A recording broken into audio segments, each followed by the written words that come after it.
السلام علیکم brothers and sisters, welcome to anonymous A&M۔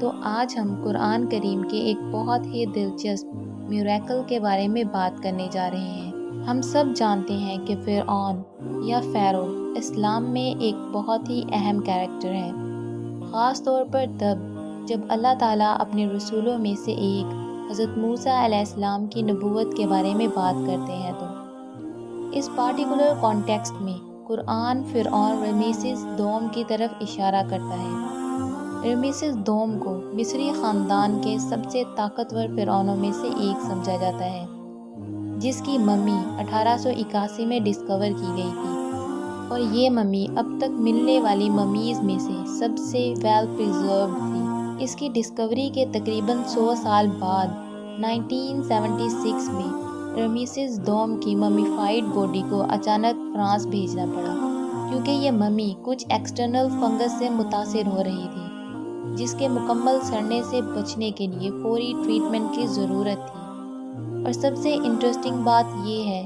کہ فرینچ پاسپورٹ لا کی وجہ سے رمیسس سیکنڈ کو مصری حکومت نے فرانس کا وزٹ کرنے کی کنڈیشن پر پاسپورٹ جاری کیا تھا۔ فرینچ سرجن مورس بوکیل رمیسس سیکنڈ کی ممی پر اسٹڈی کے انچارج سائنٹسٹ تھے۔ اسی نے رمیسس سیکنڈ کے جسم میں سی سالٹ کے ٹریسز ڈسکور کیے تھے۔ یہ بہت عام طور پر جانا جاتا ہے کہ نمک ممیفیکیشن پروسیس میں ایک اہم انگریڈینٹ تھا، لیکن یہ نیوٹرون نمک تھا جو سمندری نمک سے بالکل مختلف ہے۔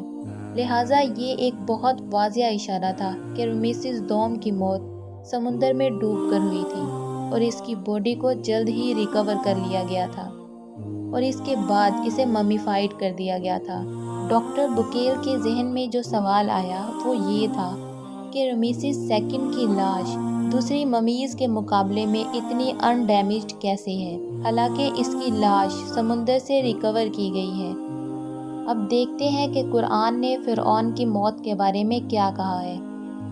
اور ہم نے بنی اسرائیل کو سمندر پار کرنے دیا، بس فرعون اور اس کے لشکر نے سرکشی اور دشمنی میں ان کا پیچھا کیا، یہاں تک کہ جب وہ غرق ہونے لگا تو کہنے لگا کہ میرا ایمان ہے کہ جس پر بنی اسرائیل ایمان لائے، اس کے سوا کوئی معبود نہیں، اور میں اللہ کے لیے فرما برداروں میں سے ہوں۔ اللہ تعالیٰ نے فرمایا، کیا اب تم ایمان لے آئے کہ جب تم ہر وقت سرکش تھے اور فساد کرنے والوں میں سے تھے؟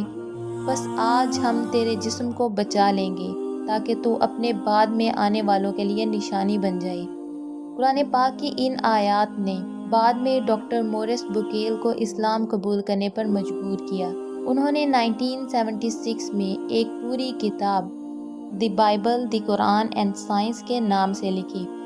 ڈاکٹر بوکیل اس بات پر بہت حیران ہوئے کہ اگرچہ فرعون کی موت کے اس واقعے کا بائبل اور تورات میں ذکر ہے، تاہم انہوں نے یہ ذکر نہیں کیا کہ فرعون کی لاش برآمد ہوئی تھی اور اسے محفوظ کیا گیا تھا۔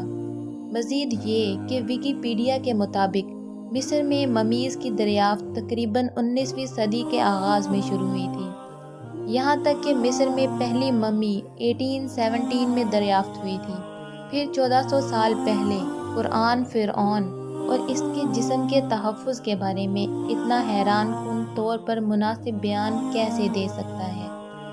اللہ تعالیٰ ہم سب پر رحم فرمائے اور ہمیں اس کی ہدایت کا صحیح علم عطا فرمائے، آمین۔ ویل تو ویئرز، آج کے لیے صرف اتنا ہی، پھر ملاقات ہوگی نیکسٹ ویڈیو میں۔ تب تک کے لیے اپنا خیال رکھیں، دعاؤں میں یاد رکھیں۔ اللہ حافظ۔